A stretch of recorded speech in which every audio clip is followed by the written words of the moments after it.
કેમ છો બધા મજામાં? આજે આપણે લીમડાનો સાબુ બનાવવાનો છે. આ છે લીમડાના પાંદડા, એલોવેરા અને વિટામિન સીની ગોળી, અને બધાને આપણે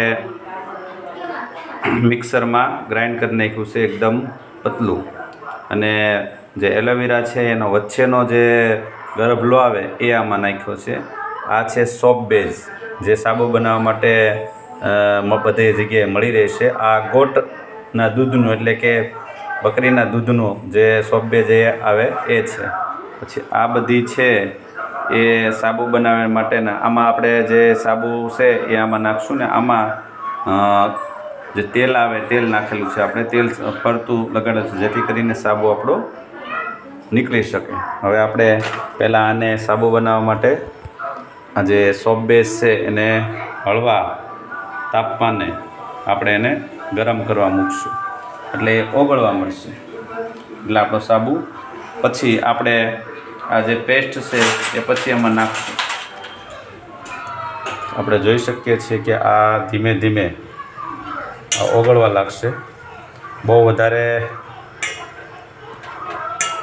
ગેસ રાખવાનો નહીં, નહીંતર બળવા મળે. જો સોપ બેઝ છે એ ધીમે ધીમે ઓગળવા લાગશે.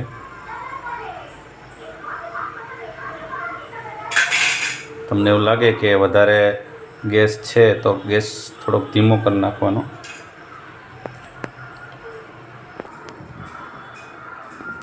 જો આ સોપ બેઝ છે એ ઓગળવા લાગ્યું છે ધીમે ધીમે. તમે જોઈ શકો છો ધીમે ઓગળવાનું શરૂ થઈ ગયું છે.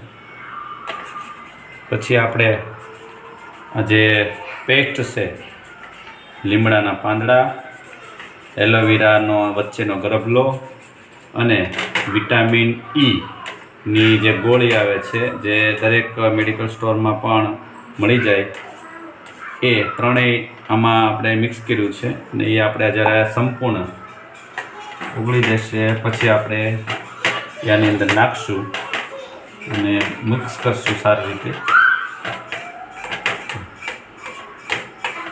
સોપ બેઝ છે એ મેટ થઈ રહ્યું છે, એટલે કે ઓગળી રહ્યું છે.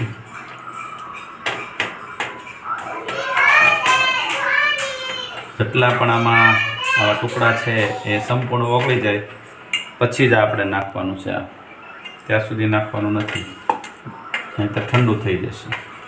અને સોપ બેઝ છે એ બહુ ઝડપથી ઓગળી જતું હોય છે, એટલે જેમ બને એમ ગેસની આંચ છે એ ધીમી રાખવાની છે. ખાસ યાદ રાખવાનું છે. જો તમે ફાસ્ટ રાખશો તો જે ઓગળી ગયેલું સોપ બેઝ છે એ બળવા લાગશે અને ફરતું કાળા અને આને ધીમે આ રીતે હલાવ્યા કરવાનું છે, જેથી કરીને સોપ બેઝ છે વ્યવસ્થિત ઓગળી જાય, એકદમ એક પણ ગાંઠા રહે નહીં. એટલે જોઈ શકીએ છીએ કે સોપ બેઝ છે આપણું સરસ મજાનું ઓગળી ગયું છે, એક પણ ગાંઠા નથી.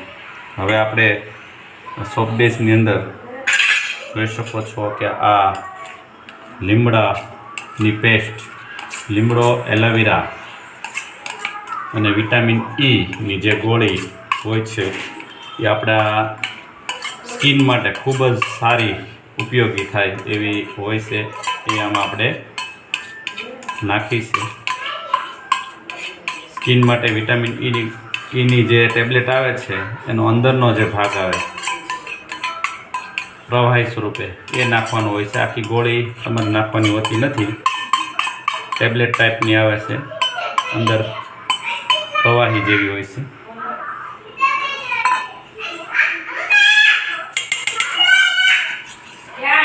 હવે આપણે આને ખૂબ એ રીતે હલાવવાનું છે કે જેથી કરીને જે સોપ બેઝ જે ઓગળ્યો છે એની સાથે જ આ ઓગળી જાય, મિક્સ થઈ જાય.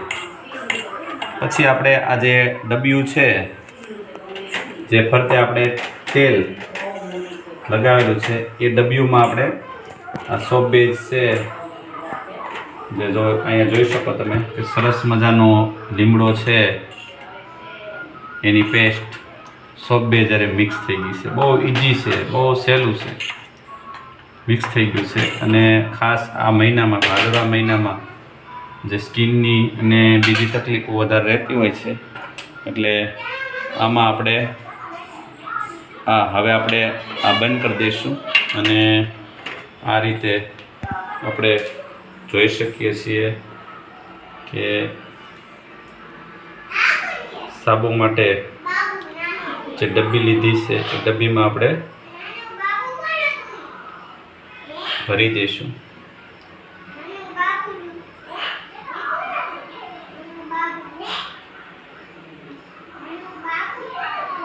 મેં અત્યારે 5 સાબુ બને એટલું સ્ટફિંગ બનાવ્યું છે.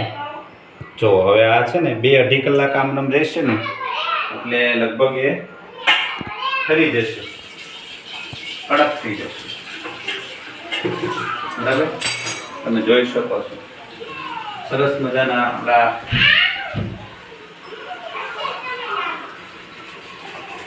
ને સોપ બેઝ છે એ આ ટાઈપનો આવે છે.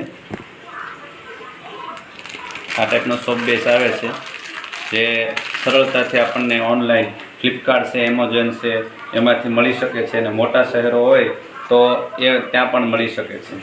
હવે આ ધીમે ધીમે જો આ જે સાબુ છે એ ઠંડો થતો જશે, એને આપણે એમને રાખવાનું છે. તો જ્યારે 2-2.5 કલાક થશે એટલે આ જે સાબુ છે એ અત્યારે જે પ્રવાહી સ્વરૂપ છે એ ઘન સ્વરૂપમાં ફરી જશે અને સરસ મજાના સાબુ આપણે નાવા લાયક બની જશે. ખૂબ ખૂબ આભાર.